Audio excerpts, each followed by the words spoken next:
Hello everyone. मैं सत्येंद्र सिंह आपके अपने चैनल विजय वेब क्लास में आप सभी का बहुत बहुत स्वागत करता हूं।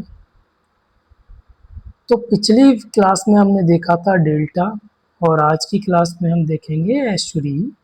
एस्चुरी क्या होता है आप लोगों ने पढ़ा होगा, ठीक है ना। तो आज हम इसको समझने वाले हैं। एस्चुरी जिसे हिंदी में ज्वार, नदमुख या मोहाना कहा जाता है, तट का एक ऐसा अर्धवंद खारे पानी का क्षेत्र जहाँ नदी का मीठा पानी समुद्र के खारे पानी के साथ मिलता है और आपस में मिल जाता है। एक मिनट।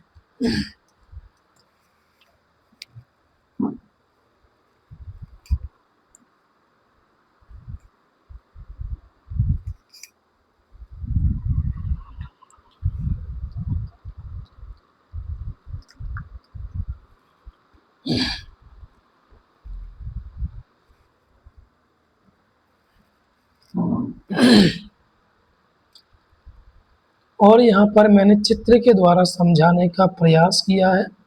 ये जो नदी है, नदी का पानी कैसा होता है? मीठा, ठीक।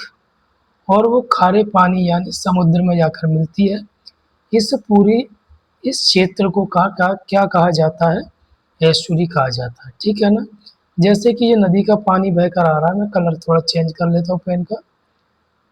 ये जो नदी का पानी बहकर आ रहा है, उधर ये पूरा क्या है? समुद्र है। तो ये इस क्षेत्र को क्या बोला जाता है? एस्चुरी बोला जाता है, ठीक है ना। समझ में आ गया? चलो आगे। एस्चुरी की मुख्य विशेषताएं: जल का मिश्रण। यहाँ नदी के मीठे पानी और समुद्र के खारे पानी का मिश्रण होता है। तटीय क्षेत्र, यह तटीय क्षेत्र में स्थित होता है जहाँ नदियाँ समुद्र में गिरती हैं। ज्वार भाटा का प्रभाव। इन क्षेत्रों पर ज्वार का बहुत प्रभाव पड़ता है, जिससे पानी का स्तर और खारापन बदल जाता है।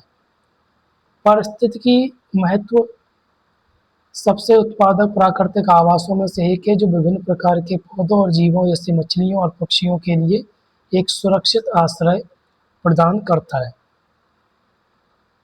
ठीक है। उदाहरण की हम बात करें तो नर्मदा और तापी नदियां हैं, वो एस्चुरी का निर्माण करती हैं, जो अरब सागर के गिरने से पहले, ठीक है ना। अब देखो एक चीज़ मैं आपको बताता हूँ।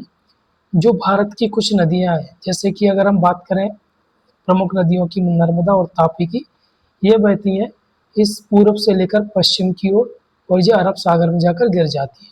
तो ये जो नदियां हैं दोनों, वो काय का निर्माण करती हैं? एस्चुरी का निर्माण करती हैं, यानी ज्वार नदमुख का।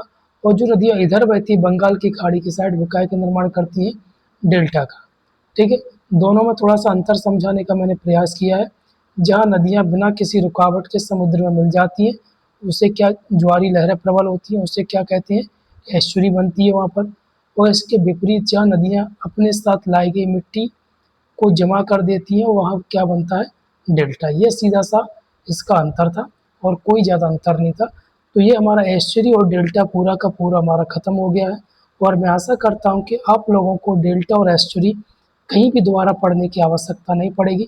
बहुत ही मस्त, बहुत ही अच्छे से, आसान तरीके से, मस्त तरीके से आपने इसको समझा होगा, ठीक है ना।